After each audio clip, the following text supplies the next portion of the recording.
Cette tombe est littéralement profanée par des hordes de touristes depuis des années et ça ne s'arrête pas car c'est une tradition. L'être humain me fascine. Il y a quelques jours c'était la Toussaint, l'occasion pour certains d'aller rendre visite à leurs proches au cimetière ou d'aller visiter le très célèbre cimetière du Père-Lachaise. Là-bas se trouve une tombe ornée d'un gisant, une magnifique statue funéraire et très réaliste réalisée par un certain Jules Dalou. Elle marque la dernière demeure de Victor Noir, un journaliste de 21 ans assassiné d'une balle en plein cœur par un cousin de Napoléon III.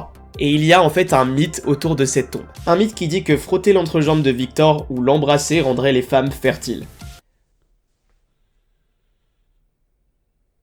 Les traces dorées visibles sur la statue sont donc dues à l'oxydation de la patine et à l'érosion du bronze provoquée par les frottements répétés sur ces zones. Certaines personnes vont même jusqu'à chevaucher la statue. Il y a des photos, et je peux évidemment pas vous les montrer ici pour des raisons évidentes, mais il suffit que vous tapiez tombe de Victor Noir pour trouver des choses que vous auriez jamais pensé voir en résultat de recherche d'une tombe. Au cas où pour pré-shot les mecs qui s'amuseraient à dire que ouais, bah c'est des femmes hein, ça arrive très souvent avec des monuments érigés à la mémoire des femmes justement.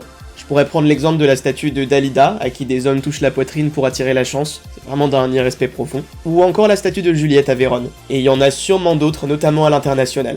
D'ailleurs, n'hésitez pas à drop vos exemples dans les commentaires si vous en avez. Et puis, il y a aussi beaucoup d'hommes qui s'amusent à le faire sur la tombe de Victor, précisons-le. Mais ce que je trouve le plus choquant avec cet exemple de la tombe, c'est que juste en dessous gît le vrai Victor. Je me demande sincèrement, en voyant ça, où est l'humanité de ces personnes. Rappelons que le consentement, ça vaut même pour les morts, ça va de soi. Et puis, imaginez qu'il vous voit.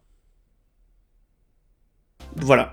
Heureusement, il existe des personnes respectueuses qui viennent lui rendre hommage, qui déposent des fleurs dans son chapeau ou dans sa main et qui lui mettent même des lanternes. S'il vous plaît, soyez comme eux, pas comme eux.